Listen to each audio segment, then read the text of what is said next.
Yeah, the big fight that everybody wants for you is obviously Canelo. You've been the mandatory for years now, like 2 years, 2.5 years, something like that. Was there any indication when he signed the deal with PBC that they went to you and like, hey, David, it doesn't matter if it's the second fight or the third fight, but we plan on having him fight you one of these fights? To be honest with you, nobody's ever told me that, PBC or anybody, but I just feel like it just makes sense in every category.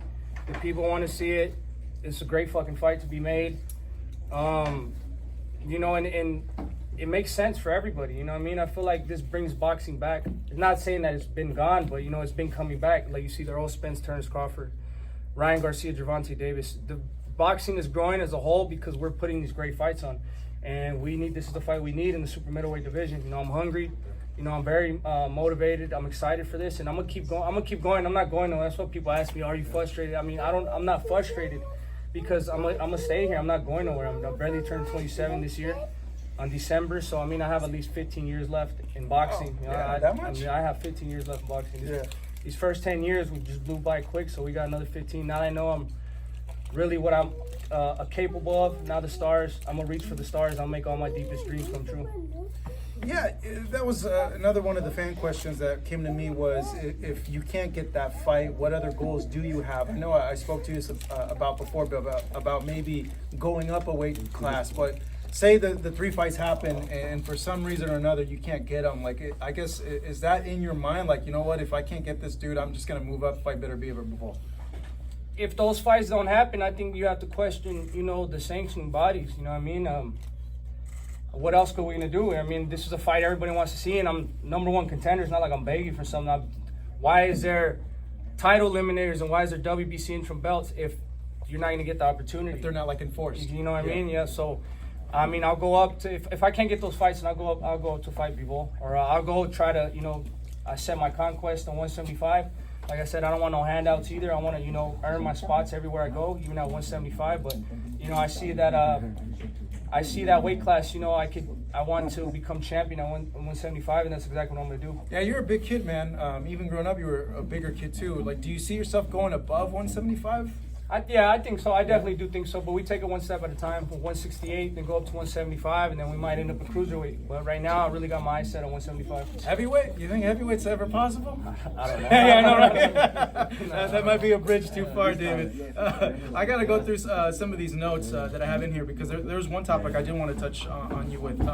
Crawford throwing his hat in to want to fight Canelo at 168. Would imagine, fans want to see you and Canelo even more, but did that kind of throw you off guard also? Everybody wants to fight Canelo. It's a money fight, you know what I mean? I think even Inoue would come up to fight Canelo. Canelo wanted to fight him. But is this a lot of money to be made with that fight? I don't want to see Crawford to fight Canelo, to be honest with you, but it would be. I'm not saying it wouldn't be a great fight. It'd be a great fight, but I feel like if I deserve my opportunity, and after this fight, what else are we gonna say? You know what I mean? This is a tough fight. The top WBC, the top people ranked at WBC are fighting each other. So it shouldn't be. It should be an easy call. So I don't know. I don't want to keep speaking about that subject. We're ready for our fight November 25th. I'm gonna go put in work.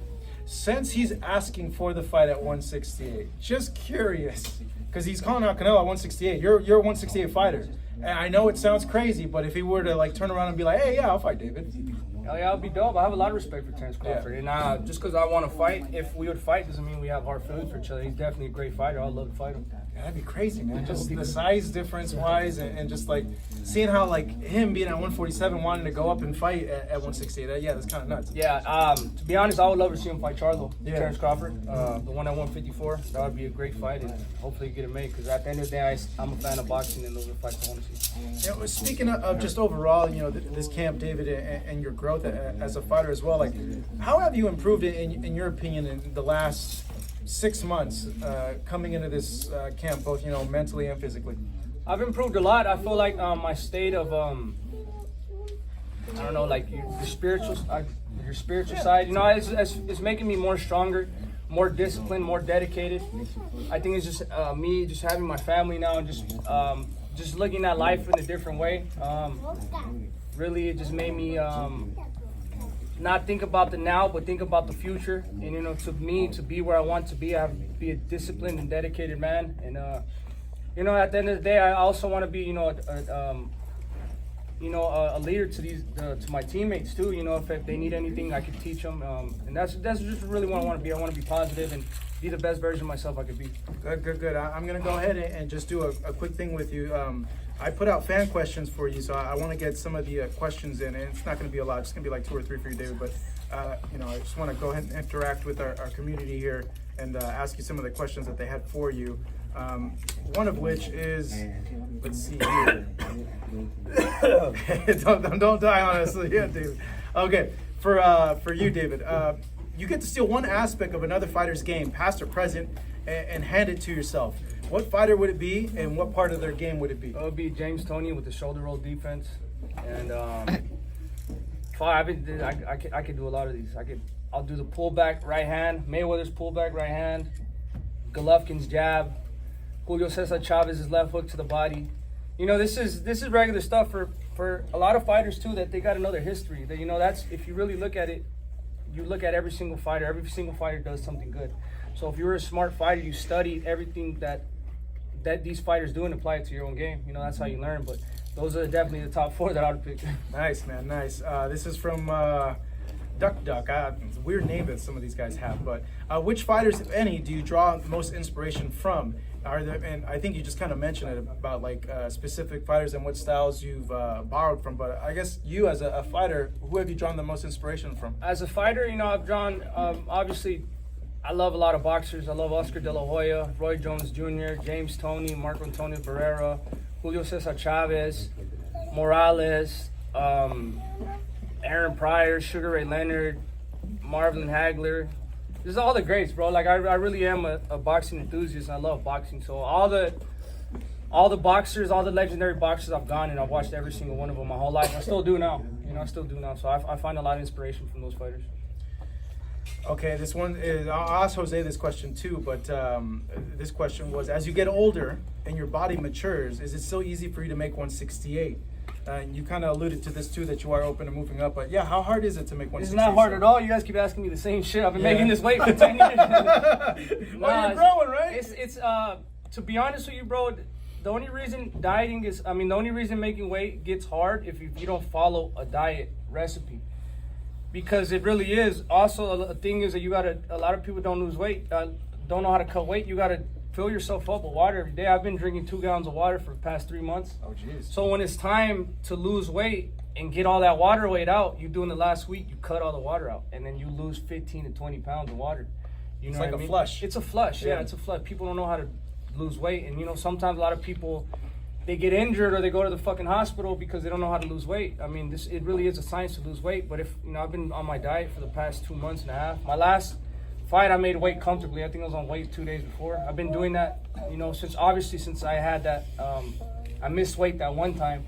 You know, I learned the recipe and I got it, you know, good. And now we don't have no problem losing weight. Obviously, it's not hard. It's just that you got to do all the work. You know what I mean? But it shouldn't be hard. I mean, this is what we do with professional boxers. We work out and we work hard every single day. So it's not hard. You just got to do the work.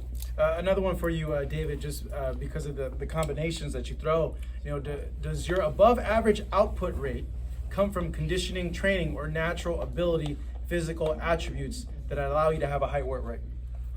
So also too, one of the guys that I didn't put in that list that you told me for the people I gained inspiration from is Manny Pacquiao too. I wouldn't say it's not natural ability. It's not it is conditioning too, but it's also the subconscious mind. I watch Pacquiao all day.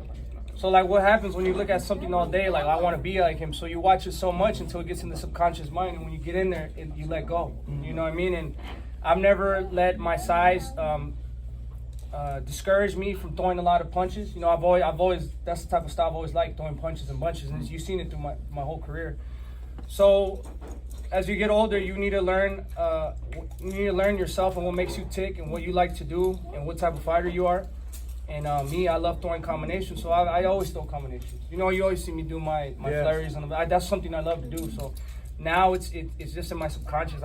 It's something I love to do. You know what I mean? Yeah. Now that I think about it, when you were a kid, you were watching Manny training at Wildcard, so I would imagine that made like a big impression on you. Yeah. I love Manny Pacquiao. I think Manny Pacquiao is just ferocious, the way he throws his combinations is unlike anything else. But it's not impossible to do if you try to do it yourself.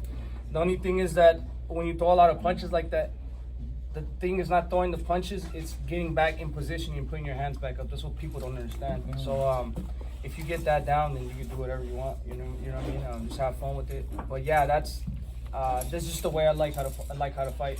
I feel like I get a lot of I get a lot of satisfaction out of hitting like 6-7 punch combinations, and that's what I like to do. Tell you, it's like a video game. Yeah. Yeah, no, it really is. Last one for me, David. I mentioned Showtime's going away. HBO's gone now. It's kind of like a weird position that the sports and even for like fans are kind of like wondering like, hey, what the hell's going on? Yeah. Like, you as a fighter, like, do you get that same like wonder like, yo, what's going on with everything? Like, to be honest with you, I was talking to Sports Illustrated about that yesterday, and just the way seeing how everything is going, I think boxing is evolving into something different. You know, you see the YouTubers fight, the celebrities boxing fight, and those guys are pulling in big numbers. Plus, you already got, the traditional boxing, great fighters. So I feel like what's going to happen is that maybe everything is going to merge into one. You hear that, I probably shouldn't say that, obviously some boxing companies are losing money, so maybe everybody gets together and it makes boxing a bigger entity and stronger as a whole. So, I mean, hopefully that's what happens, so we could get all these fights happening and there's no more, promoter this, promoter that. So, and we might get some YouTuber fights on a card, some great, some really great fights. You know what I mean? Because at the end of the day, that just brings more fans and more eyeballs to the sport, and that's at the end of the day what we really want. So I don't know where it's gonna go. I don't know where we're gonna end up at, but we're gonna keep working hard, and we're gonna make sure we still continue to be in the sport. Hi, David. Hi. So reports are that Canelo's looking to face Munguia instead of you after you defeat Andrade. What's your thoughts on that? And then second, if Canelo continues to duck his mandatory, would you petition the WBC to strip his belt? I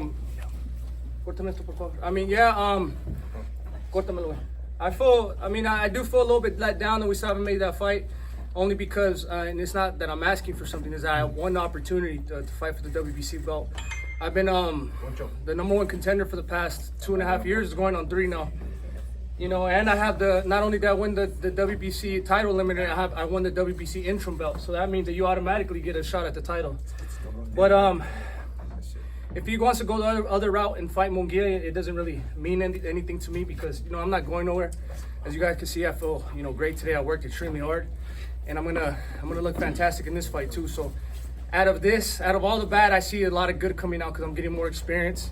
This is my second pay-per-view fight. The last fight with Caleb Plant was, a big fight. A lot of people went, so I'm getting more experience with this. So, now the pay-per-view fights, I'm getting more experience. So I just feel like whenever that fight happens, we're not going to try to rush anything. Whenever it's time to happen, it's going to happen. But, I'm going to be even better than I am today when that opportunity comes. Thank you, David. Yeah, thank you. ¿Quieres seguir tú?